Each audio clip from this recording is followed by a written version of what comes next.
yesterday morning by Sweden in penalty kicks. Right. So they lost in the round of 16, which is obviously a poor performance for a defending champion. So mind you, the last World Cup they actually won the whole thing, and this year they got bounced in the round of 16. And truth be told, they didn't look good in any game they played. Do you remember what the score was? The first game they beat Taiwan. Was it Taiwan they played? It was like Taiwan or Thailand. I apologize, but I don't remember. But they won 3-0. But they didn't look good in that game. Now, in contrast, in the last World Cup, they beat another team. I think they beat the Philippines, I think 12-0.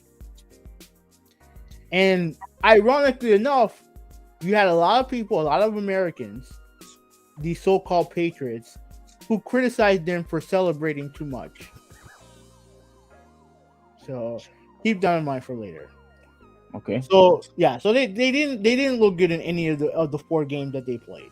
Oh, but hold on, 3-0 is not good.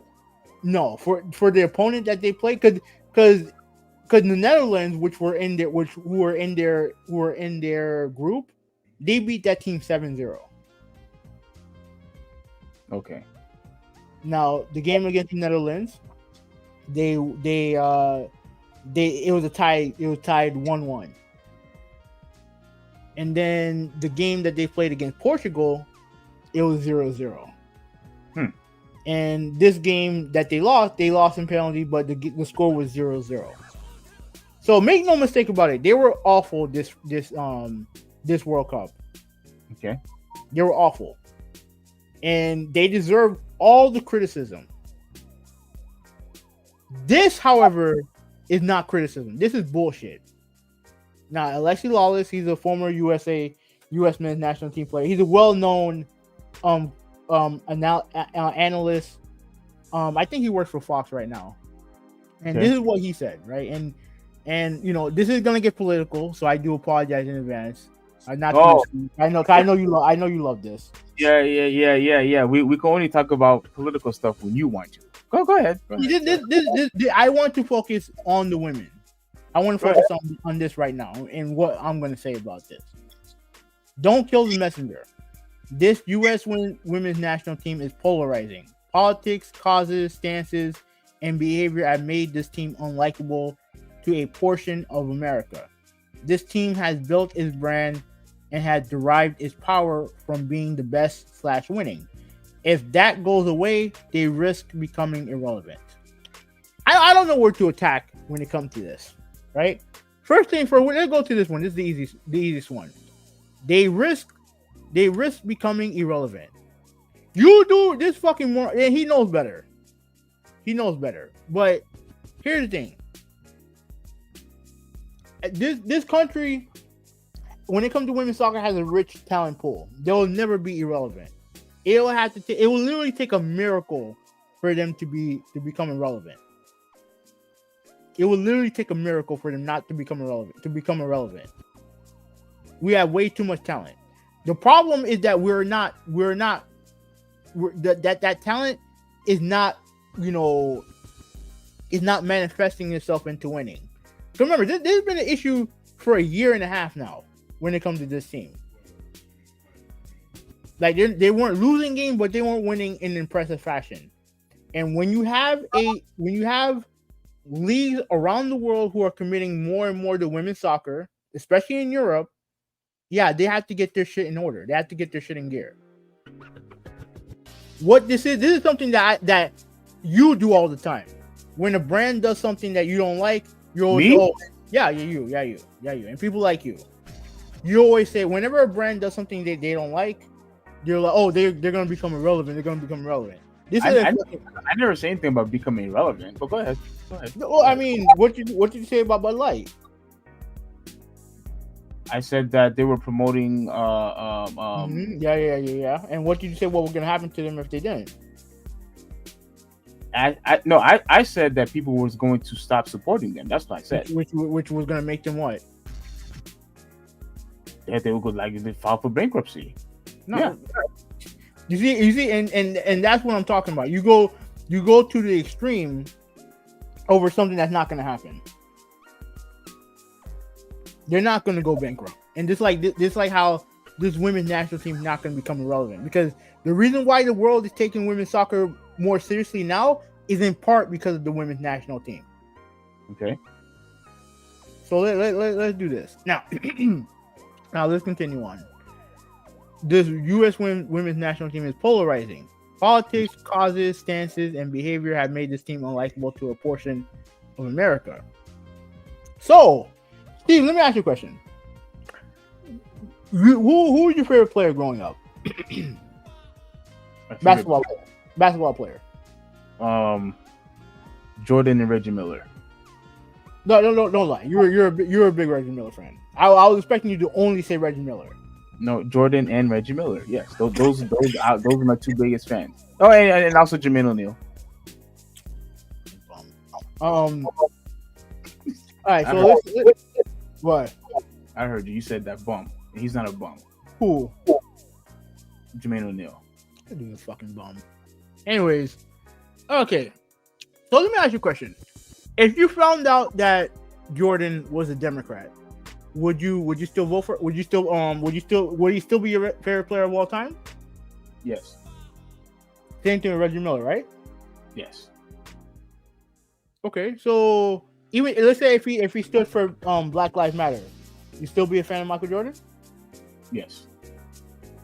Okay. Let's say if Michael Jordan if he felt like he was underpaid and made a stink about it, would you still be a fan of Michael Jordan? Mm-hmm. Why is it that we're at a point now where we have half the country hating our national team? Because are you asking me, or is that a rhetorical question? It's a rhetorical, but you can answer if you want. I think the reason why is because the U.S. soccer team has been constantly been very, very political in all of their games, constantly political in all of their games, and they pretty much lied about not getting paid. That's not true at all. That's not true at all. What? I'll link you the video and you can watch it and you can do what you want with it, but that's not true at all. It is true because they get benefits but the men don't. So I will link you to the video and then you can watch it yourself. All right. Now, even with all that, if they played Netherlands, who are you cheering for? U.S. Okay. Cause why would you cheer for them?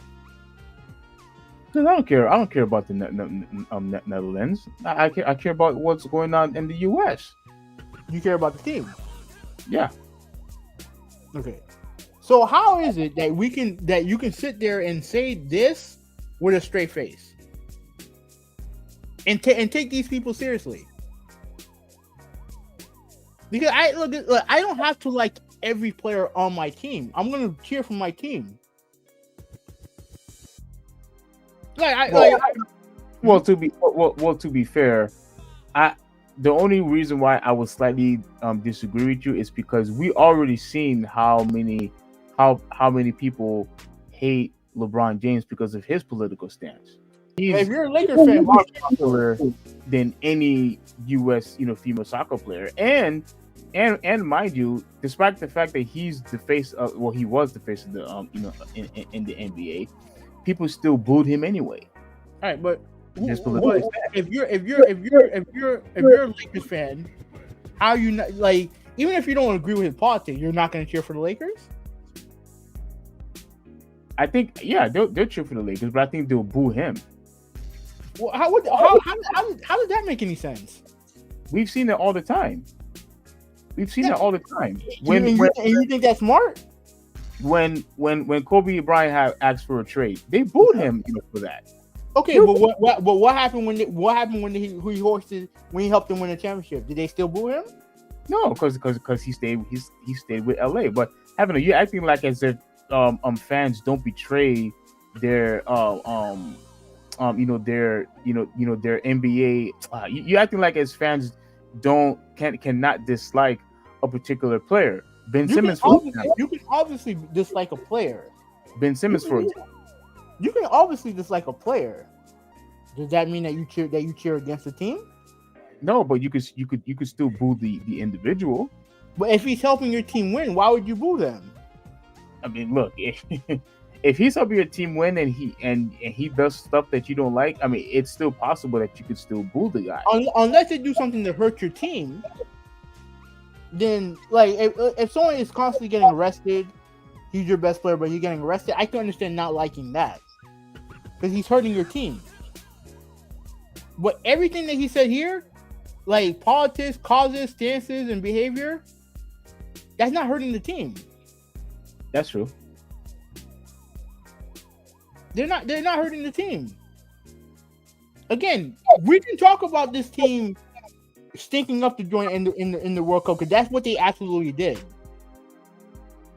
But what he voiced here is half the country, and we all know what half of the country it is, who love to dunk on women, especially women who have a voice, who use their platform for causes that they believe in. And if it's causes that goes counter to what they believe, then they're going to shit on them, despite the fact that they're their own countrymen. When it comes down to let's concentrate on sports, they're the one that can't let it go. They're the one that can't keep it to sports. Because I find it horseshit that you would cheer against these women if you're American. And you sit there, and this fucking guy, he has an American flag behind him, and you got a whole bunch of all the other fucking neckbeards who have the American flag on their profile, claiming to be patriots. But yet, when it comes down to cheer for the women's team, despite their politics, they cheer against them. Well, how's that patriotic? Well, here's the thing. Weren't they still like taking knees, and national anthem and things like that? What does that matter to the game? No, yes or no? I don't know. I'm probably one of them did, but not all of them did. Okay, so if they are still taking knees, which obviously you're supposed to you're representing the country, but yet when you're disrespecting the country, of course people are not going to like it. So taking a knee is disrespectful. Yeah, they're gonna. Yeah, if they are taking a knee, or if they are, protesting, for whatever reason, or if they're if people feel like they're disrespecting the flag, obviously they're disrespecting. They feel that you're disrespecting my country, despite the fact that you're supposed to be representing the country, and then of course they're not going to like it. So they're not going to support them, and then they're going to say things like, "Oh, you're going to be irrelevant," or they're going to boo them, or what have you. Like that's the interpretation that I'm getting from that tweet. So this is not you saying that. No, I'm interpreting the tweet, what he's trying to say. But the funny thing is that stuff was there 4 years ago. That stuff was there 4 years ago.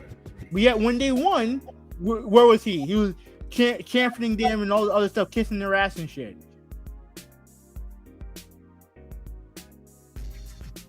So if that was a problem for you back then, why wasn't it a problem back then and now it's a problem now? I guess because he thinks that the reason why they lost is because they lost their focus. Okay, and if that's the reason why he thinks that, then he needs to get the fuck off of commentary. Because he don't know what the fuck he's talking about. And trust me, this is not the first time he had some stupid takes when it comes to it. He's a guy who's a hot taker. He'll say things without thinking, just to get attention.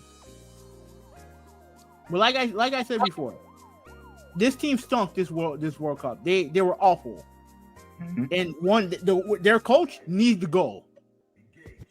He needs to go. They need an influx of new talent. They need to get better because what they showed today on this tournament was fucking garbage. Were they winning with that coach? With that same coach? I mean, look what happened in the World Cup. No, What happened in the World Cup? Didn't they win with that coach before? The last time. Let me see. Hold on. Let me see. Cause I don't think it's the same guy. But even if it is the same guy, yeah, he needs to go. He absolutely needs to go. You need a fresh start. Cause this is unacceptable for the country and for the talent that they have. They have talent. So this is a coaching problem and not the players. I'm sure. I mean, you're not going to replace all. I mean, you can replace some of the players, but it could be a player problem. But I think this has to do with coaching. Okay. I absolutely think this has to do with coaching. Just like what happened with the men when they failed to make the World Cup in 2018, they got rid of the head coach, and the head coach that was there led them to arguably their best finish in the World Cup